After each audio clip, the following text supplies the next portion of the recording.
but there's nothing you can tell them. Just made a million, got another million on my schedule. No love for 'em, nigga breaking hearts. No keys, push to start. Yeah. Halo semuanya, gimana kabar hari ini? Apakah kalian gembira? Apa sedih? Semoga jangan sedih ya, nanti masa depannya gelap, jadi takut. Harus gembira ya teman-teman, seperti saya. Paling masa depannya cerah deh. Oke, ada pepatah ini. Pepatahnya, tak kenal kata saya, izinkan saya memperkenalkan diri. Nama saya Maria Isti Widiati Ketua Kusmadani dari Prodi Pendidikan Sejarah. Di sini saya sebagai moderator. Di sini kami membahas topik dengan teman-teman saya. Di sini saya akan mengundang teman-teman saya.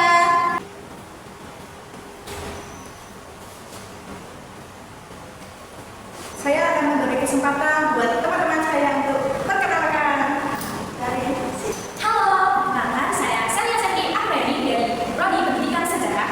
Saya selaku penyaji pertama. Halo, perkenalkan nama saya Yeni Oktaris Mendai. Saya dari Prodi Pendidikan Sejarah dan saya selaku penyaji kedua. Silakan nyimak presentasi kami selama beberapa menit ke depan. Yang nyimak dengan baik bakal kita beliin makanan siang. Tapi pakai uang kalian ya. Buah durian, buah jeruk. Wahai teman-teman yang cantik dan tampan, perhatiin yang baik-baik ya. Yuk, bisa yuk. Saya sekarang akan memberikan kesempatan buat penyaji pertama. Silakan. Baik, terima kasih atas kesempatan yang telah diberikan kepada saya. Nah, kalau membahas tentang sejarah bahasa Indonesia, tentu saja kita juga harus mengetahui apa itu bahasa. Jadi, bahasa itu yang pertama, sistem lambang bunyi. Yang kedua, bermakna tiga, menyampaikan perasaan, pikiran, dan masyarakat. Jadi, kita akan bahas satu persatu. Saya akan membacakan bahasa menurut Syamsuddin. Menurut Syamsuddin, bahasa itu dibagi menjadi dua pengertian. Yang pertama, bahasa itu adalah alat yang dipakai untuk membentuk pikiran serta perasaan. Nah, jadi kalau kita mempunyai pikiran dan perasaan, kalau tidak menggunakan bahasa, ya bagaimana kita bisa mengungkapkannya, ya kan? Iya. Yang kedua, bahasa itu ialah tanda yang jelas dari kepribadian seseorang, baik yang buruk ataupun yang baik. Kemudian, menurut Kamus Besar Bahasa Indonesia, bahasa itu adalah sistem lambang bunyi yang beragregat yang digunakan masyarakat untuk berinteraksi, bekerja sama secara kelompok ataupun mengidentifikasi diri. Bahasa itu ialah sistem lambang bunyi yang bermakna yang digunakan untuk menyampaikan pikiran, perasaan, dan bahasa ini sudah hidup di tengah masyarakat yang fungsinya itu sebagai sarana berkomunikasi sebagai bangsa persatuan. Oke, sekarang saya akan membahas mengapa penting sih untuk mempelajari sejarah bahasa Indonesia. Nah, di sini kita bisa dilihat dari slide di atas, kami telah mendapatkan 4 poin utama mengapa bahasa Indonesia itu penting. Yang pertama yaitu agar terjaga, tetap relevan. Kedua, sarana budaya. Ketiga, sarana berpikir. Dan kelima yaitu adalah masyarakat Indonesia. Nah, di sini saya akan membahas satu persatu. Nah, mengapa penting untuk mempelajari bahasa Indonesia? Karena dengan mempelajari sejarah bahasa Indonesia, kita dapat lebih memahami bagaimana identitas nasional dan bagaimana akar budaya yang membentuk bahasa Indonesia ini. Nah, dengan menggali pengetahuan atau informasi tentang sejarah bahasa Indonesia ini, kita dapat menemukan bagaimana berbagai budaya yang berkontribusi dalam perkembangan bahasa ini. Baik, menurut beberapa informasi yang kami cari, salah satunya adalah jurnal yang ditulis oleh Handayani 2016. Menurut dia bahwa penguasaan bahasa asing di Indonesia pada masa ini sudah sangat berkembang dalam masyarakat, terutama bahkan dia bahasa asing ini menjadi modal utama dalam berkompetisi dalam era globalisasi. Nah, seiring dengan perkembangan zaman yang sudah semakin modern, yang sudah semakin maju, kita tidak dapat memungkiri bahwa bahasa asing yang dulunya hanya dijadikan sebagai bahasa internasional sekarang sudah berkembang dan menjadi bahasa umum yang sering sekali digunakan oleh masyarakat Indonesia. Misalnya kita dapat melihat di berbagai kalangan masyarakat pada saat ini, terkhususnya itu adalah para generasi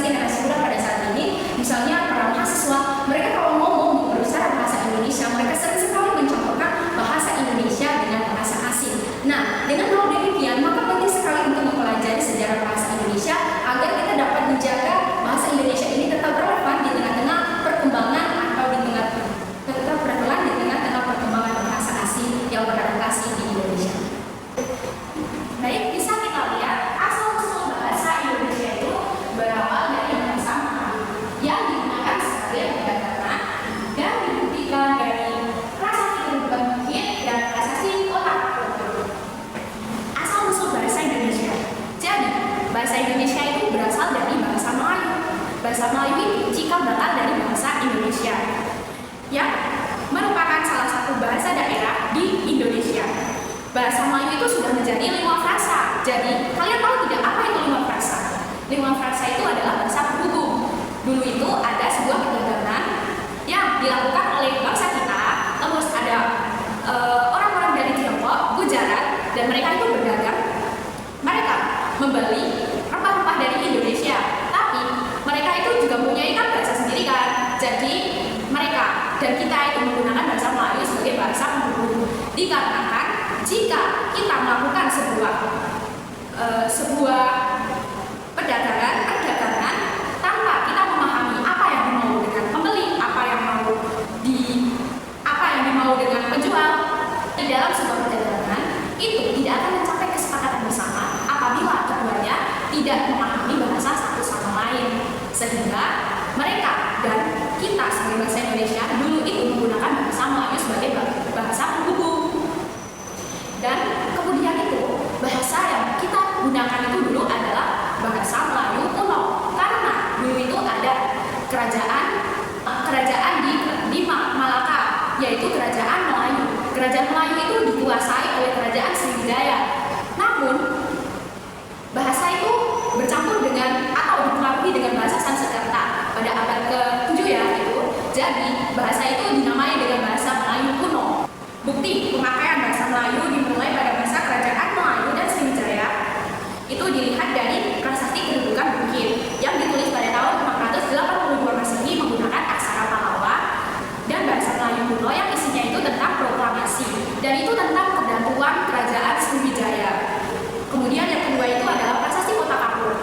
Prasasti Kota Kapur itu pada tahun 686 Masehi dan dokumen itu tertulis dalam bahasa Melayu kuno. Jadi yang bisa membuktikan bahwa kerajaan Sriwijaya itu dahulu menggunakan bahasa Melayu itu dimulai dari prasasti Kota Kapur ini karena di situ tertulis dalam bahasa Melayu.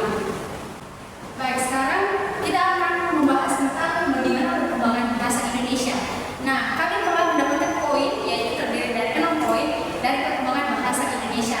Yang pertama adalah bahasa Melayu kuno, kedua yaitu pengaruh penjajahan, ketiga yaitu Sumpah Pemuda, keempat yaitu penggunaan ejaan, kelima pasca kemerdekaan, dan yang terakhir yaitu globalisasi. Di sini kami akan membahas satu persatu.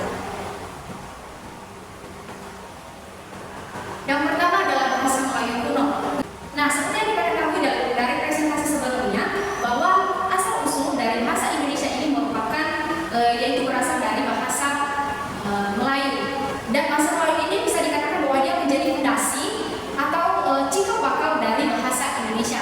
Nah, seperti yang dijelaskan tadi bahwa bahasa Melayu kuno ini digunakan sebagai bahasa penghubung atau bahasa perantara yang digunakan pada perdagangan pada waktu itu. Nah, sehingga pada waktu itu seiring berkembangnya waktu karena melakukan budaya perdagangan, maka bahasa Melayu kuno ini sangat berkembang pada waktu itu di kerajaan Sriwijaya dan bahkan bukan hanya di daerah-daerah Sriwijaya saja yang memakai bahasa Melayu kuno, melainkan juga di beberapa daerah di Nusantara. Kemudian ada pengaruh penjajahan. Jadi pengaruh penjajahan ini sangat berpengaruh dalam perubahan bahasa di Indonesia, yaitu yang terjadi pada sekitar abad ke-17 hingga 20. Dan pada masa itu banyak kata-kata Belanda yang masuk ke dalam bahasa Melayu, terutama dalam bidang administrasi dan pendidikan.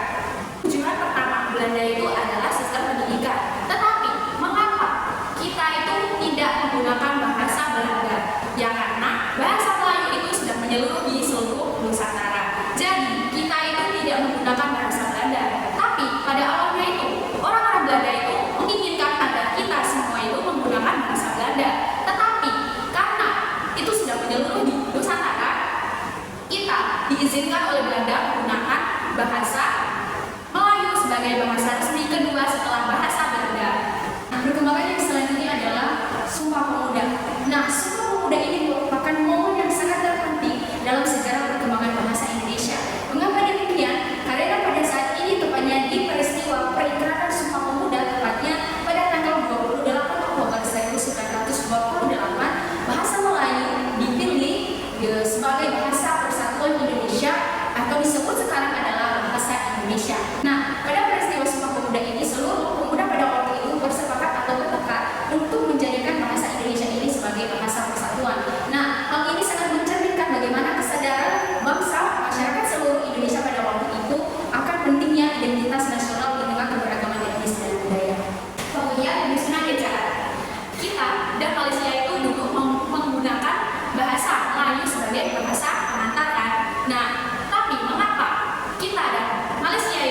berbeda secara bahasanya. Nah, itu kenapa kita menyebut kulkas itu sebagai kulkas, sedangkan orang Malaysia itu menyebut kulkas sebagai peti ais.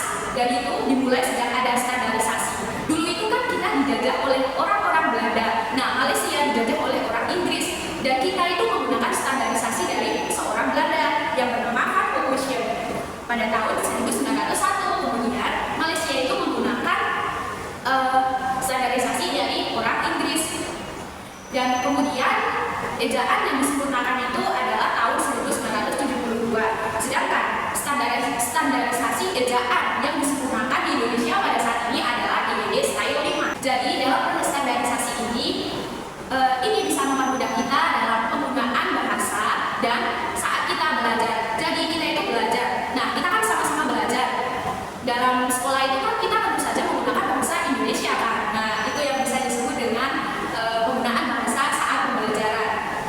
Nah, setelah kemerdekaan, bahasa Indonesia ini semakin berkembang dan diakui karena pada tahun 1945 bahasa Indonesia ini diresmikan sebagai bahasa resmi oleh negara. Nah, pada saat ini bahasa Indonesia ini semakin berkembang dan semakin digunakan dalam konteks yang lebih luas, misalnya dalam segi pendidikan, dalam segi pemerintahan, hukum, semuanya bahasa Indonesia. Setelah itu globalisasi.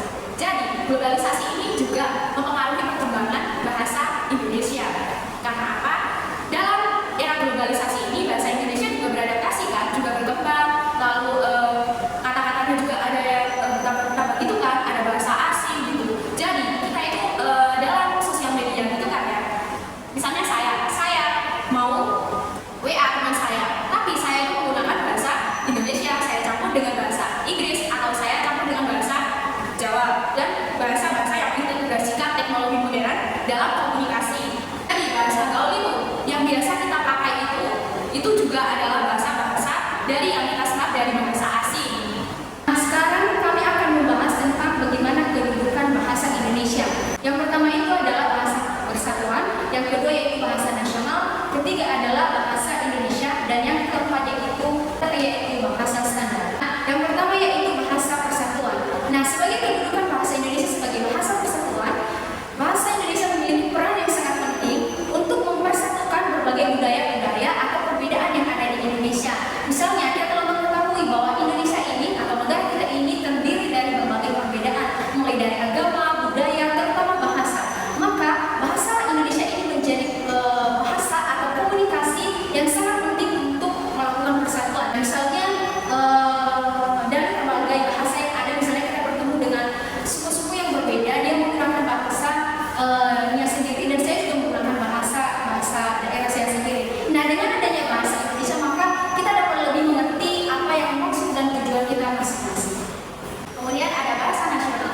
Yang pertama sebagai identitas nasional. Tentu saja bahasa Indonesia itu merupakan bahasa nasional dari negara kita sendiri kan, dan itu terjadi dalam peristiwa Sumpah Pemuda tahun 1928 yang mana para pemuda dan pemudi Indonesia itu mengikrarkan sumpah mereka, dan itu tertuang dalam Sumpah Pemuda yang ketiga kan, itu dalam bahasa Indonesia. Identitas nasional itu sebagai identitas negara kita sendiri, sebagai identitas nasional karena sebagai nasionalnya sendiri kita juga berbeda-beda dari seluruh negara, juga mempunyai negara dari negara-negara tersebut juga mempunyai identitas nasional tersendiri-sendiri. Jadi itu bisa membedakan antara negara kita dengan negara yang lainnya. Sebagai kebanggaan negara, kita sebagai warga negara Indonesia juga bangga bisa memakai bahasa Indonesia ini dalam kehidupan sehari-hari kita. Kita juga harus bangga bahwa kita itu rakyat Indonesia yang mempunyai kekayaan yang sangat berharga, dan itu wilayah kita itu Nusantara kita itu sangat luas dari berbagai suku, budaya, dan juga banyak etnis kan di sini. Jadi kita itu menggunakan bahasa Indonesia sebagai kebanggaan bangsa. Yang ketiga itu menjadi alat pemersatu bangsa dari berbagai suku. Nah, saya adalah orang suku Jawa, asli Jawa, dan teman saya ini dia suku Nias, dan kami bertemu di Universitas Nata Dharma. Di sini kami menggunakan bahasa Indonesia karena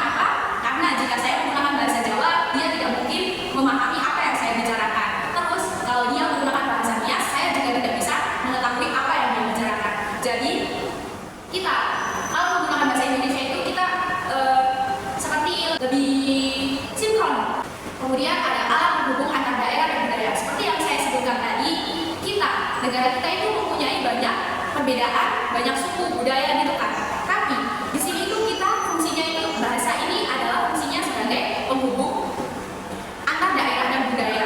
Sehingga dari berbagai budaya-budaya yang ada dan daerah yang ada di Indonesia, itu provinsi kan. Nah, itu kita bisa mempersatukan mereka itu lewat bahasa Indonesia. Bahasa Indonesia sebagai bahasa negara memiliki peran yang penting. Kita dapat lihat dari PPT di atas, terdiri dari 5.